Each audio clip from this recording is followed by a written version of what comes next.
We were just 10 days out from tying the knot. 10 days away from what I believed would mark the start of our forever. Loved ones had flown in from distant cities, hotels were filled, the florist had been paid in full, and our ideal venue was locked down. Everything was falling into place. Everyone seemed thrilled. Or, at least, that's what I believed. Her name is Ka. We met 4 years ago at a charity event I almost didn't attend. She was striking, confident, witty, and had this sharp, sarcastic sense of humor that instantly hooked me. She challenged me in ways no one else ever had, and I admired that deeply. We grew close quickly, the kind of close where we would finish each other's thoughts without realizing it. We faced a lot together, career setbacks, family emergencies, and even a near breakup during the height of the pandemic. Still, we held on. At least, I thought we did. Roughly 2 weeks before the wedding, things began to feel different. Ka seemed distant, irritable, quick to snap. She blamed it on the mounting pressure. The chaos of last-minute details, a mishap with her dress, and her mother's constant interference. I tried to ease the burden, took over more of the preparations, and kept reassuring her how much I loved her. I told her we'd be okay. I genuinely believed that. Then came the night that shattered it all. It was a Saturday. Her friends hosted a low-key bachelorette dinner for her. Nothing wild, or so she claimed. I picked her up around 11 p.m. She was tipsy, not stumbling drunk, but noticeably louder and more unpredictable than usual. Her emotions were all over the map. As we drove, she scrolled through her phone and chuckled at a message. I asked who it was. She responded casually, no one. I let it go. But minutes later, another notification popped up, and this time I caught the name, Alex, her ex from 3 years ago. I didn't want to jump to conclusions. Calmly, I asked, "Why is Alex messaging you this late?" Her expression turned cold. "He just said congrats on the wedding," she said, brushing me off. "Stop being insecure." That cut deeper than she probably realized. We didn't yell, but the conversation turned heated. I told her plainly that chatting with an ex, especially at midnight, days before our wedding, didn't sit right with me. She rolled her eyes and mumbled something I couldn't catch. I asked her to repeat it. That's when everything unraveled. She turned to me, locked eyes, and slapped me hard.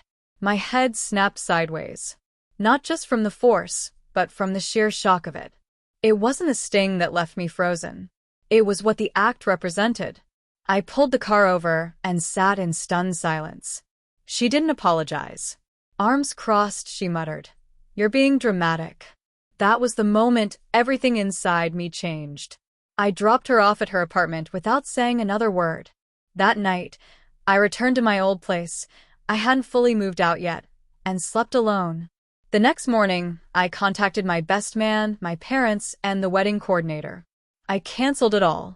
The news spread quickly. Her parents were furious. Her friends bombarded me with messages, saying I was making a big deal out of nothing. But Ka? She was completely silent for 3 days.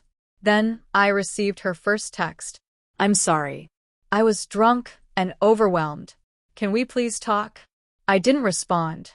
Then came the missed calls, voicemails, messages through mutual friends saying she was breaking down. A week later, she showed up at my door, crying, begging me to reconsider. She swore she lost control, that it wasn't who she really was, that she couldn't imagine life without me. And I believed she meant it all. But some boundaries, once crossed, stay broken. I was never perfect, but I never laid a hand on her. And the moment she hit me, and worse, didn't show an ounce of remorse, something inside me fractured.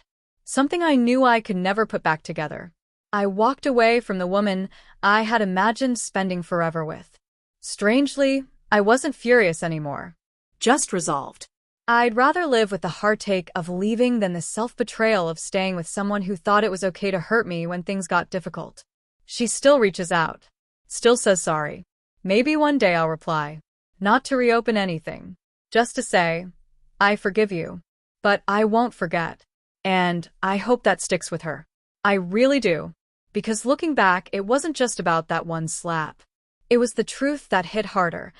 that love without respect is just a countdown to collapse. You can organize the dream wedding, secure the picture-perfect venue, and say all the poetic vows in the world. But it's all meaningless if the person beside you doesn't honor your worth. Ka made her decision in a flash of rage. I made mine with a crystal-clear mind. Walking away wasn't painless. It cost me sleep, thousands of dollars, memories, and the vision of a life I thought we'd share. But it gave me something far more important: peace, self-respect, and the unshakable truth that love isn't always about holding tighter. Sometimes it's about knowing when to release your grip. Maybe she's grown since then. Maybe her apologies are sincere. But I've changed too. I didn't just lose a fiancé that night. I found the man I was meant to become. And I'll carry that lesson with me, even if she never intended to teach it.